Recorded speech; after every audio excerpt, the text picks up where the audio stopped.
Bismillahirrahmanirrahim. Elhamdülillah. Vessalatu vesselamu ala Resulillah. Allahümme allimna ma yanfa'una ve anfa'na bima allamtana ve zidna ilmen nafian. Урматтуу окуучулар, Мухтасарул Кудри аттуу китептен сабагыбызды уланмакчыбыз. Өткөн темада таяммум темасын айтып бүтүп, бүгүн эки масын үстүгө мас тартуу тууралуу теманы өтмөкчүбүз. Эки масын үстүгө бул теманын ичинде эки масын үстүгө мас тартуу темасында китептин жазуучусу ошол масыга мас тартуудун шарияттагы өкүмү, кандай учурларда мас тартууга болот, ошол мас тартуу үчүн мас тартуунун ыкмасы жана масыдан башка кандай нерселерге, кайсыл нерсеге мас тартууга болот жана болбогондугун баяндап өтөт. Бисмиллахиррахманиррахим. Бабул масхи алал хуффайн. Эки масынын үстүгө мас тартуу тууралуу бөлүм дейт. Эң эле алгач бул сүйлөмдөн биз ошол масх деген сөздүн лугаттагы, башкача айтканда лексикалык маанисине жана терминологиялык маанисине токтолуп өтөлү. Мастын лексикалык мааниси бул колду бир жерге сүртүү же колду бир жерден ушундай тийгизип өткөрүүнү масх деп коет. Ал эми терминологиялык мааниси шарият белгилеген мөөнөттө, шарият белгилеген орунга сууланган колду тийгизүүнү эмне деп коет? Мас деп коет.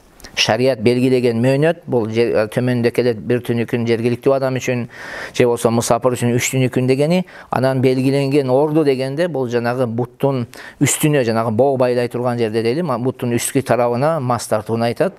Колду суулап ошого сүртүп койсоңуз, ошол мас деп аталат шариятта. Андан кийин бул жерде айта турган маселе хуффайн деди. Ошол хуффайн деген сөз бул хуф деген сөздүн көптүк түрү болот. Шарияттагы хуф деп эмнени айтат? Шариятта хуф деп бул кызык ашыкты жабып сапар аралыгына жол аралыгынчалык же болбосо бир фарсак, жанагы 5 шакырымдан алысыраак, 5 шакырымдан алысыраак жол басууга мүмкүн болгон нерсени не деп коет? Масы деп коет. Кандай экен? Кызыл ашыкты жабыш керек. Жана аны менен 5 километр эгерде бут кийим кийбестен, жанагы кроссовки кийбестен, туфли кийбестен, ошол галош кийбестен масыңыз менен 5 шакырым жана 5 шакырымдан алысыраак жолго жол баса алсаңыз, ошол жыртылбай турган болсо, мына ошол нерсени не деп аталат? Масы деп аталат деп алымдарыбыз айтат. Бул бир. Экинчи маселе, байкап турганыңыздай бул жерде хуффайн деп экилик түрмен айтты. Эки масыга деп. Андыктан бир масыга үзүрсүз мас тартууга болбойт. Бул тууралуу төмөндө дагы Кудайым буйрса бул тууралуу тема келет. Үзүрсүз эле жанагы бир бутуна мас тартып экинчи бутуну жуба турган болсоңуз, шарият ага уруксат бербейт. Тек гана үзүр болгон кезде жанагы буту жок болсо, мисалы айталы оң буту жок же сол буту жок, анан экинчи бутуна мас кийип алып мас тартса, ошондо гана уруксат берилет. Al-mashu alal khuffaini jaizun bis-sunnati min kulli hadathin mujibin lil-wudu'i idha labisa al-khuffaini ala taharatin thumma ahdasa. Ар бир кичинекей дарат алууну милдет кылуучу амалдан эки масын үстүгө мас тартууга уруксат болгон сүннөт менен, эгерде масыларды дарат менен кийип, андан кийин дараты сынган болсо. Урматтуу окуучулар, бул жерде дагы токтолуп кете турган бир канча маселе бар. Биринчиси, ушул масыга мас тартуу уруксат деди. Уруксат деди. Эми ушул алымдарыбыздын ортосунда пикирлер бар. Ушул масыга мас тартуу жакшыбы же болбосо бутту жуу жакшыбы деген. Карасаңыз, өзүңүз байкап турганыңыздай, бул масыга мас тартуу важип деген эмес, кала берсе мустахаб дагы деген эмес. Бирок эми ошол сыктан жайыз деп койгондуктан алымдарыбыздын ортосунда кайчы пикирлер келет. Кайчы пикирлер кандай? Алымдар мындай дейт: аннал улама фи аннал масха афзалу ау гаср rijlayni. Ихтилафал улама. Алымдардын ортосунда талаш бар. Масыга мас тартуу жакшыбы же буттарды жуу жакшыбы? Кээ бир алымдардын көз карашы боюнча баянгы шиалыкка шиа деп же болбосо Хавариж деген агымдардын катарына таандык кылынып, бул шиа болуп кетиптир, бул хавариж болуп кетиптир. Мына ошондуктан масыга мас тартууну ыра көрбөйт экен деп, ошондой жала жабып, караланып калуудун коркунучу боло турган кезде эки масын үстүгө мас тартуу бутту жууганга караганда жакшыраак дешет. Ал эми Хидаянын сүйлөмүнү, Хидаянын ибарасын ачып карай турган болсок, бул жерде эки бутту жуу жакшы дейт. Бирок кээ бир учурлар болот, эки масынын үстүгө мас тартуу адамдын мойнуна важип болот. Кээде важип боло турган орундары бар. Алардын бири мисалга дараттын суу тек гана маска жетет, эки бутту жууганга жетпей калат. Мисалга масысы бар жанында дарат алат. Дарат алса бетине жетет, колуна жетет, колдоруна жетет, башына мас тартууга жетет, бирок бутуна жетпейт. Мына ошондой мезгилде эгерде масыга мас тарта турган болсо, суу жетет. Масыга мас тартууга жете турган болсо, мына ошондой мезгилде масыга мас тартуу не болуп калат? Милдет болуп калат. Экинчиси эми жетпейт деп туруп таямунга өтүп кетпеш керек да. Сөзсүз түрдө масыга мас тартат. Экинчиси убакыттын чыгып кетүүсүнүн коркунучу бар кезде. Мисалга сиз дарат алсаңыз, эгерде дарат алып бутуңузду жуусаңыз, бир канча убактыңызды алат да, мына ошондой мезгилде убакыт чыгып кетет деп корко турган болсоңуз, анда эмне кыласыз? Масыңызга мас тартып окугандык важип болот немеге караганда. Чечип, кайра кийип отурбай, дароо эле ошол мас тарткандык важип болуп калат. Же болсо Арафат тобуна ажырлыкка барган адамдар Арафат тобуна чыккан кезде эгер бутуну жууса намазга жетет, бирок Арафат тобуна вукуф кылуудан өтүп кетүүсүнүн коркунучу боло турган болсо, мына ошондой кезде дагы аалымдарыбыз айтышат, эки масына мас тартуу не болот? Важип болот. Жакшы эмес, важип деңгээлиге чыгарышат. Эми экинчи маселе бул сүннөт менен такталган деп жатат. Бис суннати деп. Сүннөт менен болгон амалдардан деп жатат. Анткени пайгамбарыбыз саллаллаху алейхи ва салламдан бир канча сахабалар ушул эки масын үстүгө мас тартууну риваят кылышкан. Ал хадистердин бирини айта кете турган болсок, пайгамбарыбыз саллаллаху алейхи айткан: "Ямсахул муқиму яуман ва лайлатан вал мусафиру саласата айямин ва лаялиха." Жергиликтүү адам 24 саат, мусафир адам 72 саатка чейин мас тартууга укуктуу деген мас тартат деген хадис келген. Ошондой эле башка хадистер дагы көп. Ошон үчүн аалымдарыбыздын пикирлери бар бул тууралуу. Мисалга өзүбүздүн мазхаб башчыбыздын көз карашы боюнча Абу Ханифа рахматуллахи алейхинин мынтип айткан сөзү бар: "Ма култу бил масхи хатта жаани фихи мислу зауин нахар." Күндүздүн жарыгындай хадистер келбейинче мен масыга мас тартуу тууралуу кеп калган эмесмин, аны болот деп айткан эмесмин дейт. Башкача айтканда өтө көп хадис келгендиктен бул маселени айтканмын. Башка бир сөзүндө айтат: "Ва ахофул куфр амаламан лам ярал масха алал хуфайни." Масыга эки масыга мас тартууну ыраа көрбөгөн адамдарга кайрыдин болуп кетишинен коркомун дегенге чейин өзүбүздүн мазхаб башчыбыз бул тууралуу айткан. Хасан Басри рахматуллахи алейхинин дагы бул тууралуу сөзү келет. Хасан Басри айтат: "Мен пайгамбарыбыз саллаллаху алейхи ва салламдын сахабалардан 70 сахабанын эки масынын үстүгө мас тарткандыгын, мас тартуунун рухсат экендигини ыраа көргөндөрдү көрдүм, алардан бул нерселерди уктум" деген сөзү бар. Мына ошондуктан шариаттын эрежеси боюнча, усул илиминин эрежеси боюнча Кур'анда мутаватир жана машхур хадистер менен Кур'анга кошумча кылуу биздин Ханафи мазхабтын усулу боюнча уруксат болгондуктан аалымдарыбыз мына ушул эки масыга мас тартууну эмне дешкен? Болот дешкен Кур'анга. Анан айта турган маселе: "Мин кулли хадасин мужибин лил вуду." Ар бир кичинекей даратты милдет кылуучу дедик. Мындайча айтканда, толук дарат менен кийип, анан дараты сынган кезде, кичинекей дарат милдет болуп калса, мына ошол кезде неметсе болот. Масыларына мас тартса болот. Бул жерде айта турган нерсе, эгерде гусул милдет болуп кала турган болсо, эки масынын үстүгө мас тартуу уруксат берилбейт. Бул тууралуу кийинки сүйлөмдөрдө келет. Бул жерде дагы бир айта кетчү нерсе, бул сүйлөмдө карасаңыз, эгер толук дарат менен кийип, анан дарат сындырган болсо дейт. Дарат алып жаткан кезде толук дараттын болуусу шарт эмес. Дарат алып жаткан кезде тескериче дарат алып, мисалга биринчи буттарын жууп, анан масыларын кийип, анан дарат сынбай туруп калган дарат мүчөлөрүнү жууп, мас тартып толуктап кое турган болсо, андан кийин барып дарат сындырган болсо, бул киши мас тартууга укуктуу болот. Бирок эгерде ортодо дарат сынып калып, анан масыны кийген болсо, анда бул киши масыга мас тартууга укугу калбай калат. Чечип, тескерисинче кайра толук дарат алып туруп, кийип, андан кийин анан дарат сындырса мас тартууга акылуу болот. Кыскасы сөздүн мындай Корутунду кылып айта турган болсок, дарат алып жаткан кезде толук тазалык менен кийилген болушу шарт эмес. Бирок кайра дарат сындырып жаткан кезде сөзсүз түрдө толук дарат менен кийилген болуш керек. Мына ошол ондой болгон шарт табылган кезде гана маслардын үстүгө мас тартууга болот. Fa in kana muqiman masaha yawman wa laylatan wa in kana musafiran masaha 3 ayyamin wa layaliha. Demek eğer masıga mas tartuvçu kişi jergilikli adam bolsa 24 saat mas tartuuga ukuğu var.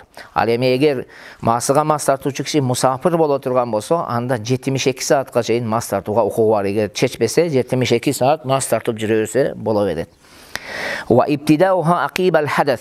Mına ошол масыга мас тартуудун мөөнөтүнүн башталышы дарат сындыруунун артынан. Дарат менен кийгенден кийин эң биринчи жолу дарат сындырган кезде масыга мас тартуудун мөөнөтү башталат. Кыскасы 3 мөөнөт бар. Бул жаңы биз масыны кийип жаткан мөөнөт бар.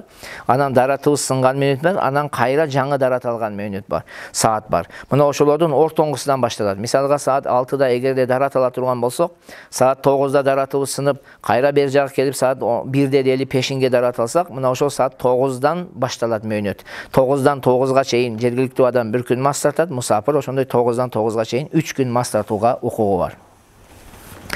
والمسح على الخفين على ظاهرهما خطوطا بالأصابع يبتدئ من الأصابع إلى الساق. Эки масын үстүгө мас тартуу дейт. Бул эки масынын үстүгө сыртына мас тартылат дейт. Эки масынын үстүнө, эки масыга сыртына мас тартылат. Бул сүйлөмдө майкап турганыңыздай сыртында деп мындай баса белгилеп айтып жатат. Андыктан эгерде масынын ичине мас тарта турган болсок, же мына согончок тарабына мас тартсак, же капталдарына мас тарта турган болсок, анда мастын ордуга жетиштүү болбойт бул. Сөзсүз түрдө буттун үстүнө мас тартыш керек. Ошол манжалардын, ушундай боо байдай турган жер менен манжалардын үстүнө мас тартылыш керек. Экинчиси хутутан деди. Сызыктар болсун деди. Бул жерде сызыктар чийилиши шарт эмес. Болгону ошол манжалар менен тартылган кезде ошол манжаларды койгон кезде ошондой сызык түзөт. Бул ошол эрежеси, сүннөт эрежеси аткарылыш үчүн гана сызыктар керек. Бирок бул масыга мас тартуунун шарты эмес именно сызык болушу. Сиз колуңузду ушундай алып туруп жөн эле мындай коюп койсоңуз, мындай бир чийилбесе дагы манжалар менен дара немеге о мас болуп эсептеле берет. Бирок ошонун сүннөт эрежеси эмне экен? Манжалар менен мас тартканда ушундай сызыктар пайда болот. Ошо сүннөттү толуктоочу бир амал болуп эсептелет. Бул каяктан башталат десе, яптади минал асаби İlasak, ошол манжалар тараптан масынын кончуну көздөй тартат. Башкача айтканда, ушинтип эгерде буту боло турган болсо, ушундай алаттак манжаларын ушундай бир баскан кезде өзү 3 манжанын өлчөмүнчө болот. Ушундай тартып коет, болду, ошол жетиштүү болот. Бирок эгерде мындай кылып манжалардын учу менен мындай кылып тарта турган болсо, бул жактан жаңы суу куюлбай турган болсо, акпай турган болсо, анда ал мас тарткан масы мас болуп эсептелбейт да, дараты дагы толук болбой калат. Ошондуктан мас тарткан кезде оң бутту, оң кол менен сол бутту сол кол менен ушундай башына коюп туруп манжала тараптап бир басып коюп эле тартып койсок, ошол мас ордуна келет. Wa farzu zalika miqdaru 3 asabi min asabi iliyat. Ошол масыга мас тартуудун фарз өлчөмү колдун 3 манжасынын өлчөмүнчө дейт.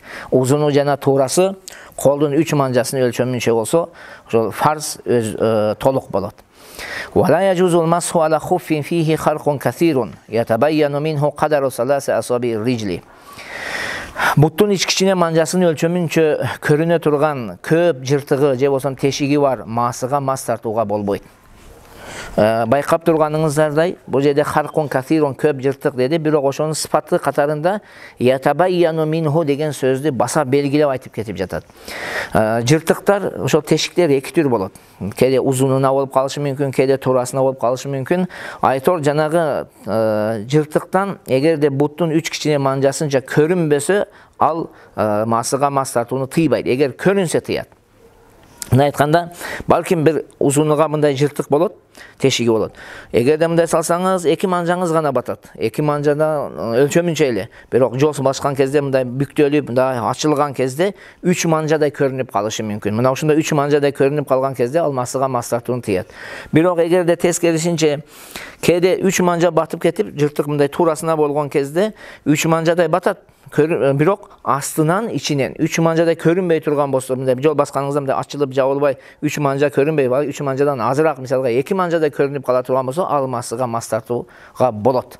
Ошон үчүн бул жердеги аябай мындай баса белгилеп айта кете турган нерсе, жөн эле жыртыктын 3 манжанын батуусу эмес, ошол жыртыктын ичинен бутуңуздан 3 манжанын өлчөмүнчө көрүнүп калуусу шарт. Ошол нерсени маани бериш керек. Wa in kana aqalla min zalik jaza. Ал эми эгер андан аз болсо, 3 манжадан азыраак көрүнө турган болсо, анда ага мас тартууга не дейт? Болот дейт. Бул жерде дагы бир айта кетчү нерсе, ушул көп жыртык бар деди. Көп жыртык балким бир жерден да узун жыртылып калган болушу мүмкүн. Же бир буттун жанагы жыртыктары болушу мүмкүн. Ар жерден тешиктери болушу мүмкүн. Ар бир буттун тешиктерини өзүнчө эсептейбиз. Кызыл ашыктан ылдый тарабында, эгерде айталы 2-3 жерде ушундай тешиги бар. Эгер бардыгын бириктирсек, буттун 3 кичине манжасынча көрүнүп кала турган болсо, ошол дагы масыга мас тартууну тыят. Анан бир бутуңузда 1-2 манжадай көрүнүп калса, экинчи бутуңузда 1 манжадай көрүнүп калса, же 1-2 манжадай көрүнүп калса, ал масыга мас тартууну эмне? Тыйбайт. Вала яжузул масху алал хуффайни лиман ваджаба алейхил гусул. Гусул милдет болгон адамга 2 масын үстүгө мас тартууга болбойт. Бул жерде эми масы гусул милдет болгон адам ансыз да эле масын чечет. Масын чечет да бүт денесин жууш керек болот. Бул эмне үчүн бул сүйлөмдү келтирип жатат? Бул сүйлөмдүн өзүнүн мисалдарын башка китептерде берет. Мен кыскача ошол мисалдардын бирин айта кетейин. Негизинен гусул милдет болгон адамды билебиз да, ал эч качан жанагы масын кийип алып денесин жуубайт. Бул бардыгы эле белгилүү нерсе. Бирок эмне үчүн ушул сүйлөм ушинтип келип атат? Мунун мисалы кандай? Мунун сүрөтү кандай дегенде алымдарыбыз мисалдарды берет. Ал мисал төмөнкүчө. Бир адам айталы дарат алып масын кийди. Дарат алып масын кийип сапарга чыкты. Сапарга чыгып жолоочу болуп кетип жаткан кезде бир жерде эс алды, бир талада дейли. Анан гусул милдет болуп калды. Ихтилам болуп түшүркөп гусул милдет болуп калды. Анан турду, суу жок. Айлана чөйрөдө 2 километр аралыкка чейин такыр суу жок. Мына ошондой мезгилде анан намаз убак болуп калып, анан таяммум кылды да намазын окуду. Анан жолдо кетип баратып кичинекей дараты сынды. Кичинекей дагы жел чыгып кеттиби, кан чыгып кеттиби айтор, кичинекей дараты сынып, жолдо баратып анан немесине, даратына жетише турган суу тапты. Бетини жууп, колдоруну жууп, башына мас тартып, бутуна жуа турган, бутуна жетише турган, бутун жууга жетише турган суу тапты. Мына ошондой мезгилде ошол жанагы мурун дарат менен кийгенде кийин таяммум кылды, ошол гусулдун ордуна эми ошол жууган ордуга өтөбү десек өтпөйт.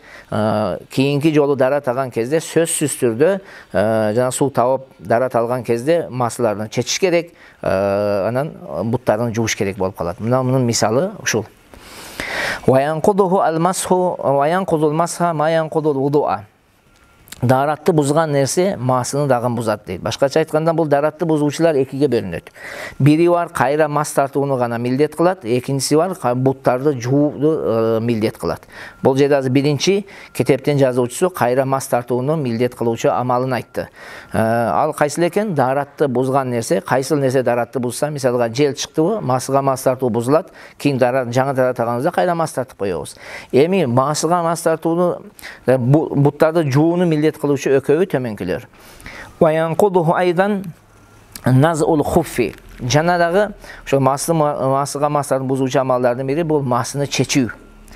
Бир жолу даратыбыз сынгандан кийин масыны дарат менен кийдик, ортодо даратыбыз сынды, даратыбыз сынгандан кийин анан масыны эгерде биз чече турган болсок, мына ошондой мезгилде эмне экен? Бутубуздун дараты бузулат. Эми азыр төмөндө айтат, экитен бутту жуу не болуп калат? Мойнубузга милдет болуп калат, эгер даратыбыз бар болсо. Анан дагы бул сүйлөмдө айта кетчү нерсе, байкаганыңыздай назул хуффи, бир масыны чечсе дагы дараты бузулат деп жатат. Бутунун мас бузулат, бутунун дараты бузулат деп жатат.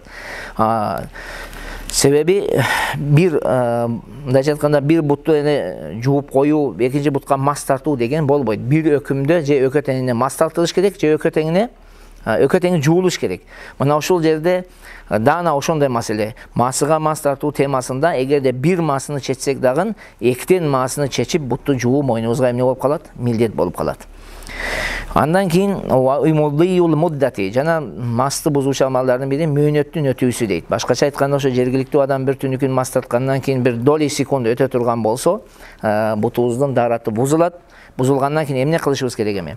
Фа ида мадатил муддату наза хуффайхи ва гасала риджлайхи ва салла. Качан мөөнөт өтсө, же жанагындай масын четсе, эгер дараты бар боло турган болсо, эмне кылат? Масыларын чечет, буттарын жуат, анан намазын окуй берет. Валайса алейхи иадату бакиятил удуи. Ал кишиге калган дараттын калган мүчөлөрүнү кайра башыдан жуу милдет эмес. Бирок эгер дараты бар болсо дейт.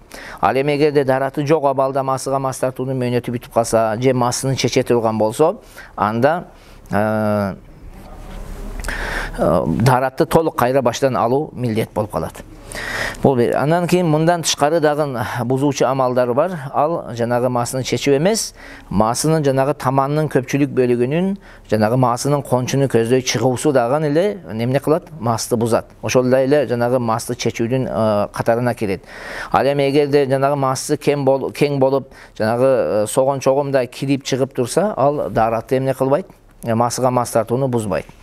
Ошондой эле бул жерде дагы масыга мас тартууну бузуучу амалдардын бири жанагы бутка суунун кирип кетүүсү дейт. Эгерде бир бутуна суу кирип кете турган болсо, анда көпчүлүк бөлүгүнү сууланып калса, анда эктен масын чечип буттарны жууш керек болуп калат кайра.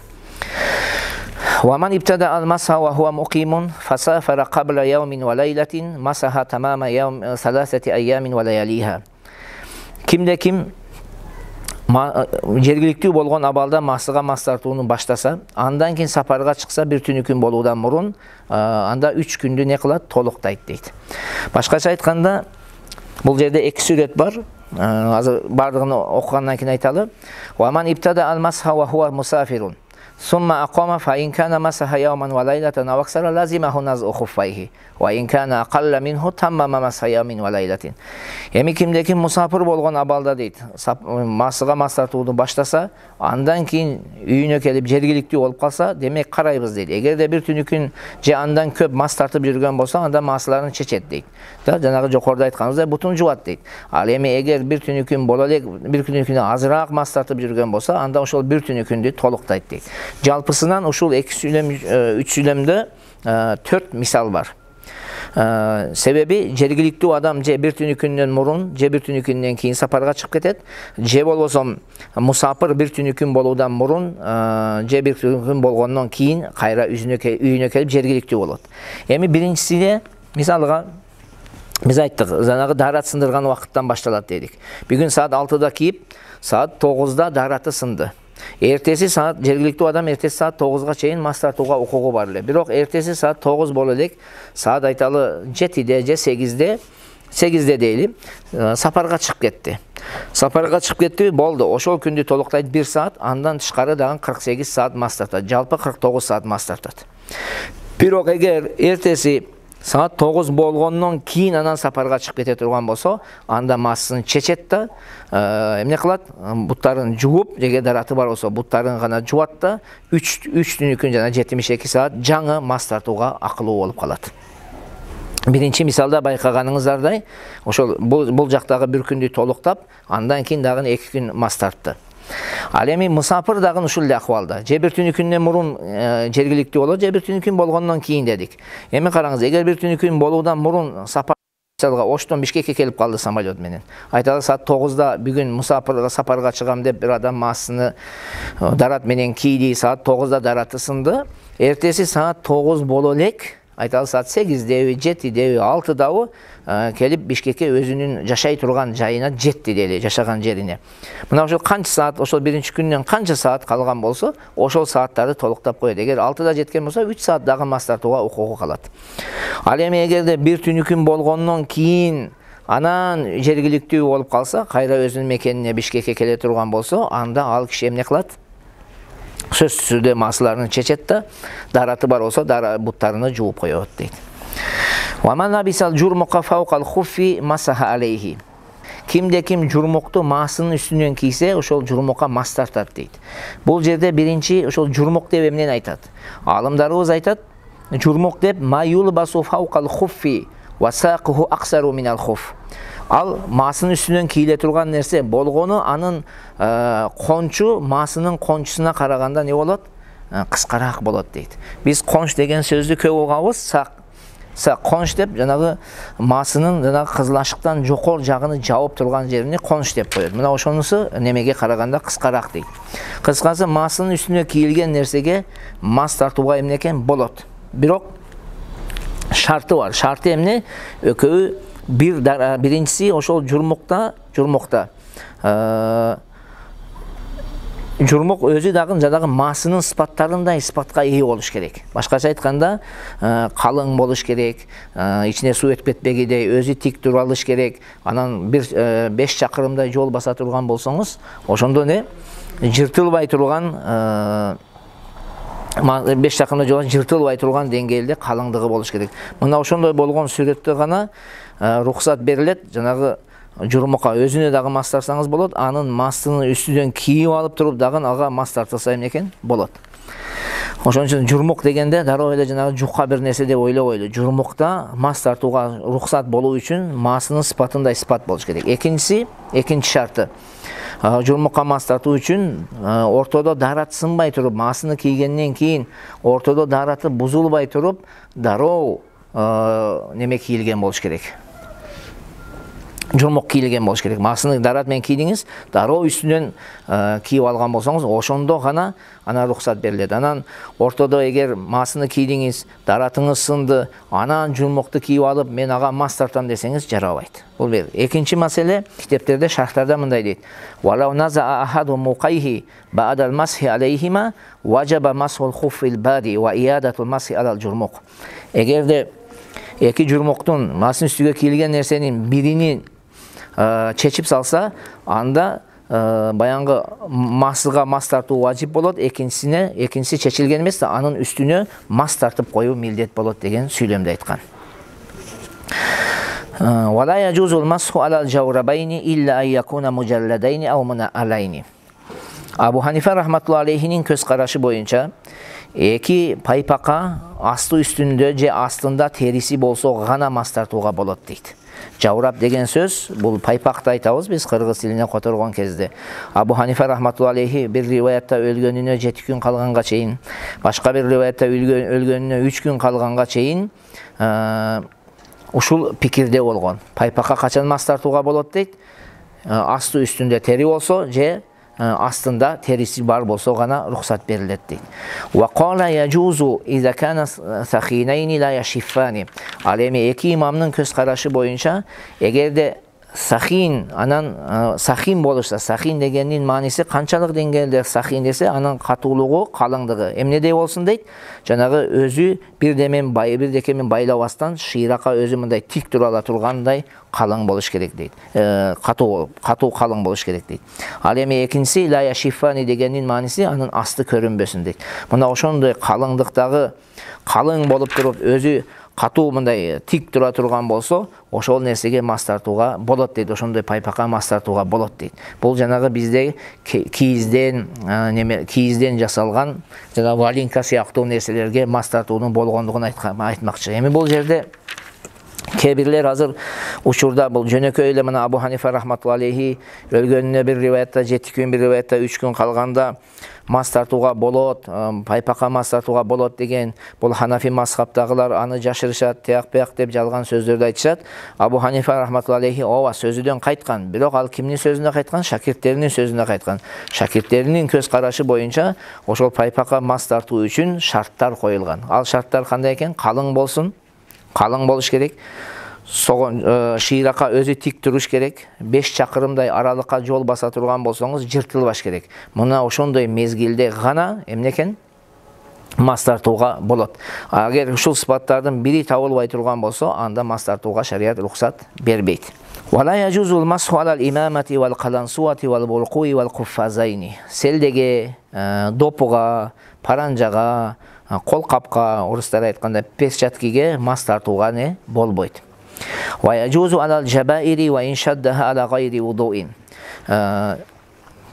Жабирага мас тартууга болот дейт, эгер канчалык даратсыз байлаган болсо дагы. Негизинен жабира, жабаир деген сөз бул жабира деген сөздүн көптүк түрү болот. Жабира деп бизде эскиден аталарыбыздын салты бар. Баянгы шак-шак деп коет. Бир колуңуз сынган кезде же бутуңуз сынган кезде жыгачтарды мындай немелерден төрт тарабынан эметип таңып коет эле. Мына ошону жабира дейт. Бирок эми бул жерде биз азыркы медицинский гипсти дагы айтсак болот, таңууду дагы айтсак болот, перевязка кылып таңып коюшат. Мына ошол нерселерди даратсыз таңылган болсо дагы мас тартууга рухсат берилет. Бирок шарты эмне? Эгерде ошону ачууга мүмкүнчүлүк болуп, анын астын жууга мүмкүнчүлүк боло турган болсо, анда сиз чечип туруп, анын астын жуушуңуз керек, зыяны тийбей турган болсо. Бирок эгер зыяны тие турган болсо, мына ошондой мезгилде гана таңылган бойдон анын үстүнөн көпчүлүк бөлүгүнө мас тартып койсоңуз дурус болот. Фа ин сакатат мин гайри бурин лам ябтулил масху. Андыктан эгерде ошол таңылган жабира айга элек, жана жаракат айга элек түшсө, ал масты не кылбайт, бузбайт. Башкача айтканда кайра таңып коюп кете бересиз. Анын ордуга башкасын таңып коесузбу, же өзүнө эле кайра жармаштырып коесузбу, айырмасы жок, боло берет. Бирок башкасын таңган кезиңизде кайра үстүнө мас тартып коюп, бул мустахаб, жакшы амал болот. Ва ин сакатадан бурин батала. Ал эми эгерде айгып түшкөн болсо, башкача айтканда жанагы таңуу килей бүтүп, килей түгөп калып, мисалы түшүп калды, карасаңыз колуңуз айыккан болсо, жана жаракат, колуңуздагы жаракат мисалга айыккан болсо, анда сиздин ошол жердин дараты эмне болуп калат, бузулуп калат. Ошол жерди кайра баштан жууп коюш керек болуп калат. Же болбосо, эгер намаздын ичинде боло турган болсоңуз, намазыңыз бузулуп калат. Ушундай. Эми ушул жерде бир канча айырмачылыктар болду, байкаганыңыздардай. Масыга мас тартуу менен жабирага, жанагы таңууга мас тартуунун айырмачылыктары бар. Алардын бири, эгерде айыкпай жанагы перевязка түшүп кала турган болсо, кайра не кылабыз дедик? Эгер айыгып түшкөн болсо, түшүп калган болсо, ошол жерди гана жуабыз. Ал эми масыдан да эмес, масыда эгерде бир буттагы масы чечилип кетсе, экитен бутту жууш керек болуп калат.